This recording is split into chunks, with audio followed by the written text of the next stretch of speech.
Welcome, everyone. Today we're exploring a deeper kind of prosperity, emotional wealth. In a world that equates success with what we own, this workbook is about how we feel, how we respond, and how we connect. Think of emotional wealth as an emotional savings account. You invest in it daily with self-care, healthy boundaries, and moments of genuine joy. When life throws curveballs like loss, conflict, and change, this account becomes your buffer. Through this book, I help overwhelmed professionals, caregivers, students, and everyday individuals break free from stress, anxiety, depression, and burnout, pain-free and without fear of failure, judgment, or disconnection in as little as 45 days. Today, I'll show you why, the what, and the how, so you can leave not only inspired, but also with practical tools you can use immediately to start building your emotional wealth and transforming your life. I want to make it clear. I am not a licensed mental health professional. I am a life coach. And my only goal is to help people move forward into the next phase of their lives using life coaching techniques and proven self-help tools. The information I share is designed to support personal growth and positive change, not to diagnose or treat mental health conditions. If you or someone you know is experiencing potential life-threatening thoughts or emotions, please seek immediate professional help from a licensed mental health provider or call your local emergency number. Emotional wealth is made of inner assets: joy, contentment, empathy, gratitude, and self-awareness. It's not about ignoring hard feelings. It's about honoring them, understanding them, and responding with wisdom. It gives you resilience when things get tough, and the calm you return to when life feels chaotic. The more you build it, the more aligned your decisions become, and the deeper and healthier your relationships grow. Many of us live on autopilot, under stress and a fast pace. We minimize or judge our emotions, especially the uncomfortable ones, and then wonder why we feel stuck. Buried emotions don't disappear. They leak into anxiety, resentment, burnout, or conflict. If this sounds familiar, you're not broken, you're human, and you can change this.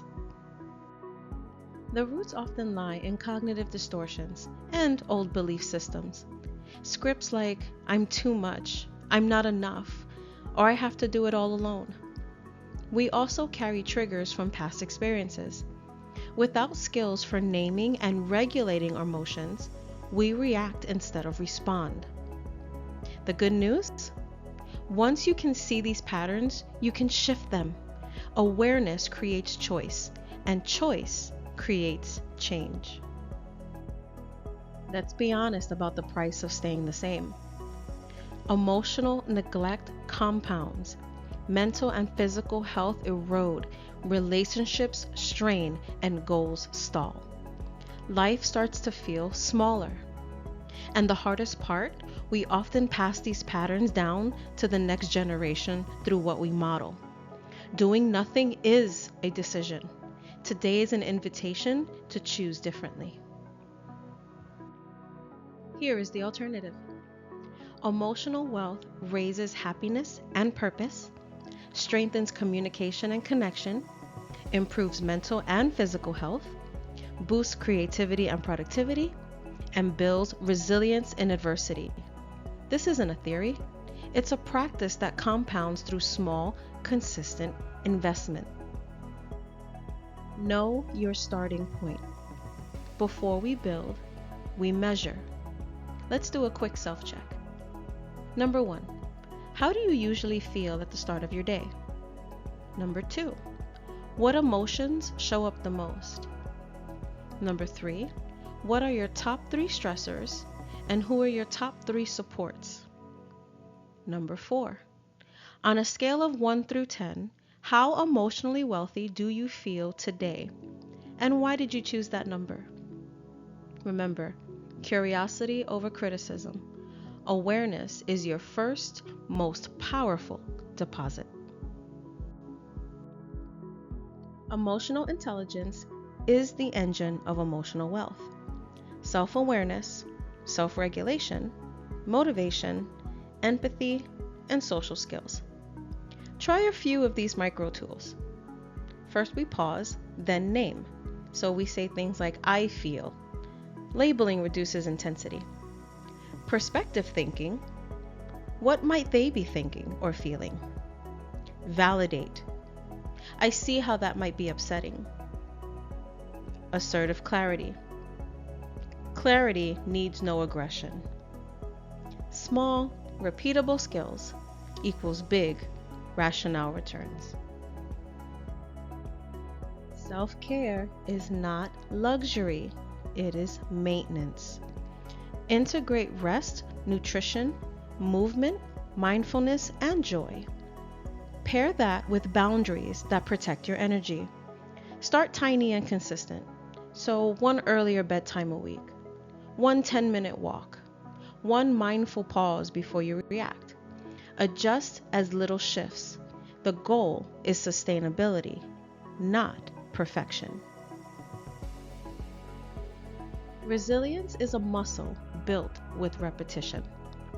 Resilient people still feel deeply. They recover intentionally. Some steps that you can use would be: acknowledge the feeling, reflect for the lesson, plan the next tiny step, lean on your support. Always remember, you don't have to do this alone. Every setback can become a strength with the right process. Emotional wealth multiplies in connection. Friends, partners, marriage, family, and coworkers. Core practices would be presence, just be there. Vulnerability, be real. Boundaries, be clear.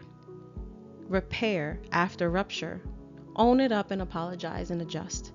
And gratitude, appreciate often. Healthy relationships don't happen by accident. They are built by repeatable choices.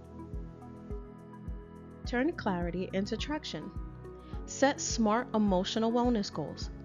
Break them into smaller behaviors, give them timelines, and add accountability. Create a vision board. Images, words, symbols of the emotional life you're building. Look at it daily. Ask yourself, what's the one action today that aligns with this vision?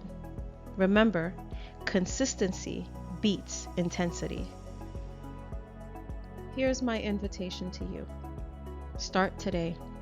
Read the book, practice one tool, and choose one boundary to honor this week. Remember my promise.